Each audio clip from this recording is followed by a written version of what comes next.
Hey, welcome back to Critical Rocket. Got a new video here for War of the Vikings. Back to basics for me. This time looking at the recently released Berserker class. As you can guess by the name, he is a shirtless psychopath wielding two swords. I think he came out earlier in the week. Basically, the class is a high melee DPSer who has no option for defense. He has no armor, as you can see, and he has no ability to deflect with his swords.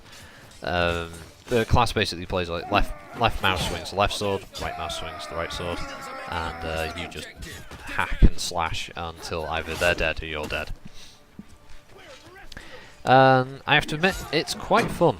Very different from the existing classes, who are sort of a bit more tactical, I guess. This one is a bit more meat-headed. You just sort of get stuck in, shouting like, you know, some kind of well, like a berserker, really. So it's DLC, but it doesn't mean you have to buy it to play it.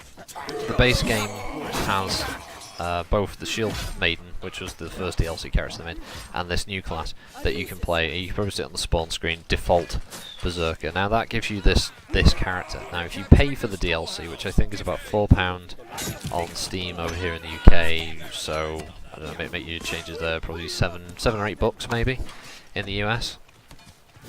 Essentially, it allows the player to customize them visually and, you know, change the swords and give them different things. The Saxon one has options for new tattoos that are Celt inspired, along with crazy mad hair. Apparently they can have like mohawks that are all very bright colours, probably in the colour scheme of the faction. So emphasis on reds, yellows, and pinks, along with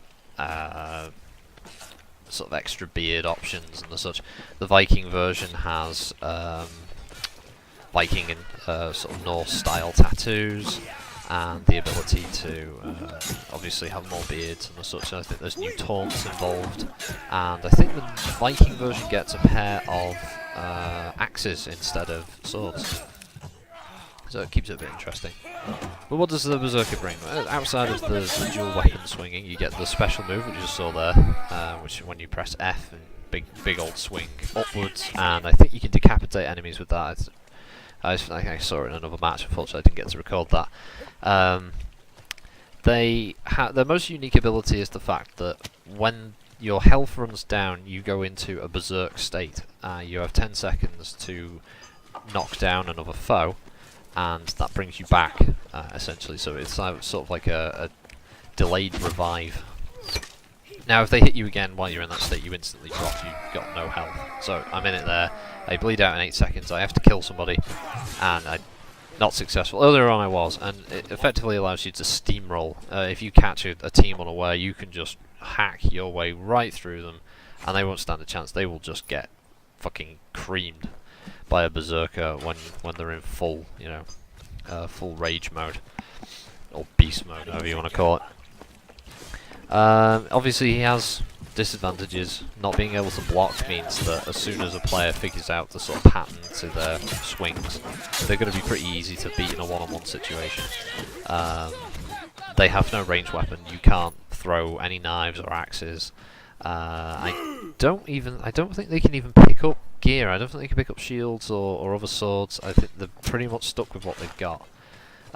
So if you get attacked by one and you have a shield, basically weather the storm. I think they get about 4 swings before they're completely out of stamina, and at that point they have to back off, so that gives you a chance to hit them. And you are going to hit them. If you swing, you definitely hit these guys. They have very limited range, because their swords aren't long swords. I think they're short swords, so they do have to stay quite close to you to be of any use. But still, it's a very powerful class. A lot of options within team play here, because a couple of guys on the team of Berserkers working together could be very, very effective. I mean, you can just see from this one, we've really got them on the back foot here. This match is not very long. Once we capture the tab, and that's it. I know some people have had a bit of an issue with the way they're doing it, and I understand. I think it's probably a little bit of a high price when they make the class playable anyway, but they're charging you essentially for graphic options, you know, like different costumes essentially. I don't think personally it's not a bad option, but I do think it probably could be a bit cheaper, maybe £2 instead of £4. But it all goes down. If you really love War of the Vikings, you're not going to mind paying the £4 so you can have a really unique looking Berserker or a really unique looking Shield Maiden, which I'll be uploading a video of later to go with this one. As far as other classes go, I know the Berserker was the last one they announced before release, I believe, when they were coming out of early access. How long it'll be before we get another class, I'm not sure. I'm not 100% sure that they are going to do another one outside of maybe some more visual customizations for characters. That might be it. They're already stretching the premise as it is, because I'm pretty sure there weren't any Viking or Saxon Berserkers running around during the raids, but yeah, it's not exactly historical, is it, when you look at the game? Still, quite fun. Yeah, this round is pretty close to wrapping up. So, yeah, overall I think it's a good addition to the game.